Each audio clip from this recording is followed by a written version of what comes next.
voyons venir le détachement du bataillon de transmission, qui est donc avec à sa tête le lieutenant-colonel Abdoul Aziz Fall, qui est le commandant du bataillon. Donc ce qu'il faut dire, c'est que le bataillon de transmission, c'est un bataillon du commandement. En fait, c'est un bataillon qui est articulé autour de 4 compagnies qui sont représentées ici. Donc il y a l'appui au commandement, il y a aussi tout ce qui est l'appui logistique, l'équipement, mais il y a également tout ce qui est cybersécurité, guerre électronique, etc. et cyberdéfense. Donc ce qu'il faut savoir, c'est que bataillon des transmission mooy vraiment bataillon bi nga xamante ne moo yor lépp lu jëm ci wàllu lëkkaloo ci diggante unité yi ci intervention yi maanaam ci chef bi su bëggee wax ak ay unité yi nga xamante ne ñu ngi ci terrain bi nekk ci moom mu nekk état major bi des transmissions ci ñi lay jaar ñoom ñoo yor jumtuwaay yi nga xamante ne def lëkkaloo boobu ba pare tamit bataillon bu am solo la ci wàllu thème bi souveraineté parce que ñoom ñoo yor lépp lu jëm ci wàllu xarale yi jëm ci wàllu informatique cybersécurité cyberdéfense dégg nga fii nag am nañ fi ay officiers ay sous-officiers ñu xarañ yoo xamante ne ñu formé ci wàllu yooyu ci wàllu guerre électronique ci wàllu sécurité dégg nga ci wàllu cyberdéfense. Donc le bataillon des transmissions qui joue un rôle essentiel, comme l'a dit le capitaine de donc Ibrahima Sow, le rôle de transmission, de coordination de l'action militaire sur le terrain pour une communication très fluide, donc des différentes unités d'élite en opération. C'est ça, moo tax ñu leen di woowee l'arme du commandement. L'arme du commandement parce que c'est l'outil du commandement, c'est l'outil du chef, c'est l'outil qui permet de communiquer avec ses subordonnés, c'est l'outil qui permet de donner les ordres, même ci terrain bi par exemple boo jëlee par exemple chef de section bi déployer ay unités yu bëri ay groupe am ci biir ci espace bu yaatu xam nga dafay laaj nga ko ñoom dina ko jaar leen def leen lii tiré leen bu leen tiré donc vraiment loolu boo ko amuloo daanaka li nga soxla léegi nag ñu ngi jëm ci détachement du bataillon des blindés. waaw le bataillon des blindés comme on dit. waaw voilà bataillon des blindés nag aussi ki koy commandé mooy lieutenant-colonel Bou Keïta. C'est un détachement également qui est constitué de 3 escadrons de combat donc avec un détachement logistique. Donc il est entièrement équipé de nouveaux engins qui sont des engins blindés roues canons qui sont des PTL donc qui matérialisent vraiment la montée en puissance des forces terrestres. Donc vous voyez le chef de corps qui passe son salut au chef de l'État. Voilà. Donc ces engins sont vraiment des engins de dernière génération qui se caractérisent par une grande modernité et puis qui se caractérisent par le blindage. C'est des unités qui sont blindées pour assurer vraiment la protection des équipages et qui ont également une très bonne puissance de feu qui est redoutable. Ils sont armés de canons de 105 mm. Donc voilà, et puis ils assurent vraiment une grande mobilité maanaam mouvement yi nga xamante ne troupe dañ ko war a def ci terrain bi ñoom dañu am mobilité dañu déplacé wu rapidement donc ñoom seen rapidité vraiment lañ leen di ràññee te tamit ñoom bu ñu intervenir ci champ de bataille rek dañu indi impact psychologique bu fort ci ennemi bi dañoo indi impact psychologique bu fort ci ennemi ndax déstabiliser ndax seen rapidité ndax seen puissance u canon yi nga xamante ne moom la ñu jëfandikoo waaw. En tout cas, on note au passage aussi cette modernisation uniforme dans tous les états-majors, l'armée de terre, la marine nationale, donc l'armée de l'air. Cette modernisation véritablement est commune gis nga li baptême yi ñuy nga gis ci engins yi tur yi ñuy jox ni ay tur la yoo xamante ne engin bu nekk dafa am turam. tur yoo xamante ne dafay dellu ci voilà day dellu ci Mindis waaw Yeba waaw gis nga canon 105 bi noonu. Mam Mindis mooy boo demee ay Sine.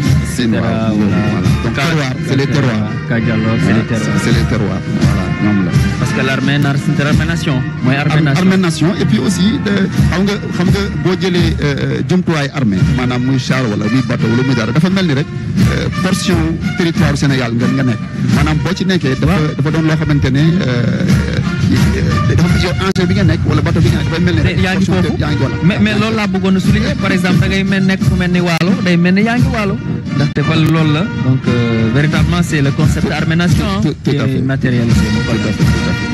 Allez-y. Tout à fait. Donc là, après, on est toujours le bataillon des blindés. On va bientôt voir le bataillon de l'artillerie. Donc, le détachement de bataillon de l'artillerie. Donc, qui fête cette année, c'est 56 ans. Comme on dit, l'artillerie lourde. Hein? Qui est commandé par le chef d'escadron Mohamed Moustapha Sen. Donc, c'est vraiment la première unité d'artillerie qui a été créée en 1969. Donc, sous l'appellation de compagnie d'armes lourdes. À l'époque, c'est comme ça qu'on l'appelle. Compagnie d'armes lourdes. Compagnie d'armes lourdes, tout à fait. Parler d'artillerie lourde. Mais c'est vraiment un bataillon qui a pour mission de coordonner l'ensemble des feux d'appui. C'est-à-dire, madame, xam nga bu fekkee fantassin dañu nekk ci kanam di xeex. Artillerie moo nekk ci ginnaaw yor ay sox yu mag yoo xamante ne moom lay sànni ci ennemi bi ci kanam. waaw ñoom nag dañu coordonné loolu maanaam fantassin yi bu ñu waree avancé dem ci ennemi bi. balaa ñuy dem ci ennemi bi. artillerie mooy ñi nga xam ñooy sox. canon yi xalal leen waaw xalal leen moom. mooy yu mel ni ay canon 155 yu mel ni canon 105. canon 120 yëpp moom la ñuy utiliser pour xal yoon bi ci kanam. mën a avancé dem song yi ñi nga xam ne ñoom ñooy ennemi bi quoi. donc dafa am composante lu ñuy wax composante sol air nekk donc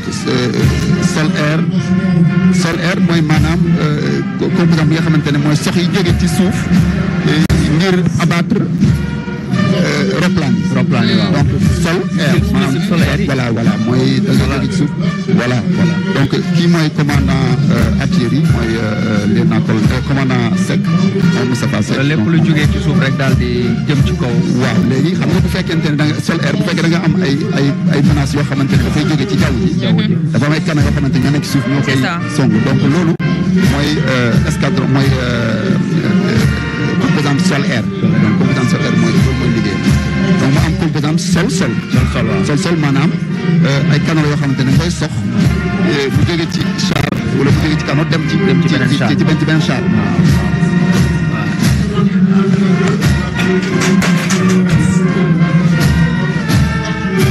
voilà donc véritablement cette montée en puissance est visible dans les armées. Tout à fait, dans les armées. ñëpp composant sol air boo gisee mu yor nii genre lance missile la SAM maanaam c'est un missile portable. c'est un missile portable la rek. donc à courte portée boo xam ne soo ko yoree boo gisee hélicoptère bi romb boo xam ne ennemi la wala dara mën nga ko aji. ba am rayon d'action. sori boo xamante ne na ko permettre mu toucher dégg nga hélicoptère wala avion yi nekk avec précision bien sûr avec voilà en basse altitude. Ça toujours on est avec les blindés. L'artillerie. Quand il tacte non, on est toujours avec le bataillon d'artillerie. C'est ça. Qui beneen est-ce que qui mooy composante sol bi. waaw composante sol mooy définir noonu.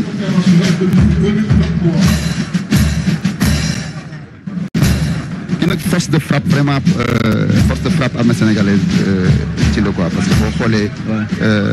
gis nga canons yu am doole la. canons yi nga xamante ne vraiment bu ñu dënnoo rek ennemi bi. day jaxasoo. seen portée sori na waaw portée bi sori na trop ay portée canon donc 155 yi. effectivement sori na trop. ak portée canon 105. day permettre ñu atteindre dégg nga vraiment cible bi nga xamante ne moom. te jumtukaay yi tax na armée sénégalaise nekk armée boo xamante ne jox nañ ko gëdd respecté nañ ko trop même au-delà du continent ah. absolument les opérations. c'est ça absolument parce que boo xoolee équipement armée sénégalaise dafa nekk équipement yoo xamante ne vraiment dañ ko adapté ak suñu besoin. gis nga kii di ñëw nii kii nga gis mi romb nii mooy c'est les LRM les lance roquettes multiples. waaw LRM gis nga boo xoolee dafa mel ay canons yu bare yu ñu boole. yii nii dafa am doole parce que bu soxandooyee rek dafay sànni ay sox yu bare ci même moment bi. donc bu dalee ci zone ennemie bi vraiment day tas zone ennemie da koy déstabiliser. donc boo xoolee sox bu ci nekk rek da ciy gën li mooy LRM mooy dox lance roquette multiple. Ah oui, véritablement les armées sénégalaises. Il y a 6 lanceurs boo xoolee il y en a 6 lanceurs. dégg nga boo xamante ne bu ci nekk lanceur bu ci nekk am na ay orifices yoo xam ne day mooy yóbbu yëpp. mooy yóbbu sox bi daal sox bi waaw sox bi voilà. waaye am na solo jumtukaay yu mel nii véritablement nga yor ko. waaw dafa am solo parce que artillerie appui dafa am solo maanaam xam nga fantassin bu nekkee ci kanam. unité yi nga xam ne dañoo nekk à pied nekk ci kanam di xeex di progresser. dégg nga bu ñu xamee ne artillerie ñu ngi seen gannaaw ñoom dañuy bu ñu soxlaa ne nañ leen appui ci kanam rek mooy appui artillerie ñooy xool ban position la ñu war a sox envoyé fa ay sox. pour que fantassins yi ñoom it mën a avancer. Ça coordonne véritablement l'action militaire sur le théâtre d'opération. Toujours l'artillerie lourde qui occupe une place centrale. Voilà. Léegi nag on va venir maintenant le détachement du génie. Le génie militaire. Donc aux ordres du lieutenant-colonel Abdou Biaye. Génie militaire moom vraiment bu ñu ko waxee rek xam nga mooy déjà lépp lu jëm ci wàllu mobilité dégg nga maam facilité mobilité troupe yi mais aussi mooy lépp lu war a jëm ay travaux mais surtout armée nation vraiment génie militaire boo xam ne ko ràññee ci wàllu boobu ak yeneen armée comme day taxaw askan bi waaw ak thème bi ndax voilà léeg-léeg sax nga gis donc génie militaire am na ñetti type de mission maanaam dafa am mission bi ñuy wax mission de combat am nañ mission aide au déploiement am nañ aussi mission boo xam dañuy participer ci développement économique du pays donc combat bi mooy maanaam dañu xeex parce que soldat lañu aide au déploiement bi mooy dañu aider yeneen unités yi nga xamante ne ñoo composé l'armée bi pour ñu déployer ci terrain bi dégg nga maanaam bu ñu demee poste de combat ñoom ñoo koy aménager di ko defar. dañuy def déminage et tout ça. voilà mais li am solo surtout mooy li nga xamante ne moo gën a am importance ci li ñu def ci wàllu armée nation mooy vraiment seen contribution ci wàllu armée nation. parce que c'est un acteur vraiment majeur dans ça. léeg-léeg am ay inondation wala yoon yoo xam ne yàqu na ñu def dañ koy defar en réhabilité. boo xoolee par exemple dans le cadre du PUDC du programme d'urgence développement communautaire le génie militaire a réalisé 60 forages d'eau potable dans les régions de Tamba ak Kédougou. defar nañ ay pistes lu toll 85 kilomètres de piste entre Khelcom ak Darou Salam. ci région de Fatick. ba pare aussi defar nañu ay pistes de protection yu bari ay pistes de production laay wax sax yu bari ci à hauteur de 35 kilomètres de piste de production yi nga xam ni ñu koy waaj a defar foofu ci Louga. boo déggee ñu wax piste de production nag mooy piste bu nga xamante ne dañuy jëlee mbay mi fi mu nekk ci àll bi di ko génne ci biti ay piste la ay yoon la yoo xam ne permettre dañuy bay ci àll bi di ko génne ci biti. est-ce que kon tey bu ñu nee dañuy conceptualiser dañuy matérialiser le concept armée nation dañuy faral di gis ñuy faral di jox ay formation di former askan wi si yenn domaines yi si yenn jumtukaay yi lu si mel ni peut-être am na formation yoo xamante ne ni c'est dans la conduite d'engins lourds est-ce que mën nañu wax ne tamit loolu ñoom ñoo ko assuré wala beneen détachement la. dans l'armée am na lu ñuy wax bataillon du train moom mooy former lépp lu ñu nekk ci conducteur. mais ñoom dañu am ay engins lourds ngay gis ñuy jàll. xam nga ay engins lourds loolu exemple rek si formation yi nga xamante ne dañ koy joxe. effectivement ñoom am na ay engins yu lourds lañ parce que pour defar ay taleeg yooyu ay comme génie civil ay engins lourds la ñoom ñoo ko yor. et puis aussi engins yi nga xamante ne ñoom ñooy liggéey ci wàllu inondation yi. dégg nga par exemple ils ont construit 400 mètres de digue de protection à Saint-Louis ci inondation. ay digue yi dégg nga digue de protection ñu def ay bassins de rétention. ils en ont construit 12 à Rufisque dégg nga Diourbel Kaolack Touba dégg nga libéré nañ vraiment ndox yu bari ci inondation yi fële ca Sangalkam ci Bambilor tam. vraiment seen liggéey am na solo ndaxte ñoom li ñuy def askan bi wax dëgg yàlla gis nañ ci seen bopp ci réalisation yu mag a mag ci fànn boo jël ngir nekkinu askan wi gën a nekk liggéey nekkin bu gën a ñoom daal moom kay liggéey bu ci bépp wàllu wax naa inondation yi dégg nga wax naa tali nga xam ne koy defal piste de production yi waaye itamit aménagement terre agricole aménagement terre agricole parce que fi ñu nekk ñu ngi nekk ci liggéey pour vraiment souveraineté alimentaire donc boo xoolee ils ont aménagé 500 hectares de terre agricole dans les régions de Kolda et de Tamba 500 hectares de hectares agricoles donc boo xamante nañ koy def au profit du ministère de l'agriculture parce que ministère des forces armées ak armée dañoo lëkkaloo ak yeneen ministères yi ci ay convention di leen jàppale ci projet de développement yi mbay mi gën a yokk exactement voilà suuxat ko exactement génie militaire donc lu am solo la lu am solo la lu tolloo ci 2500 hectares de biosoy pour la production de biosoy fële ca de soja fële ca Louga aussi ñu ngi ci projet boobu donc vraiment boo gisee engins yi nga gis ñuy romb yëpp engins yu lourds yi dañu am utilité ci wàllu militaire maanaam dañu faciliter unité de combat yi ñu déployer ci terrain bi mais tamit dañu amal njëriñ dégg nga askan ci yeneen wàllu bu bokkul ak wàllu défense muy wàllu armée nation. Effectivement, le génie militaire c'est véritablement le concept armée nation. Tout à fait même ci wàllu éducation ci wàllu abri provisoire yi classe yi nga xamante ne génie militaire mu jëf liggéey.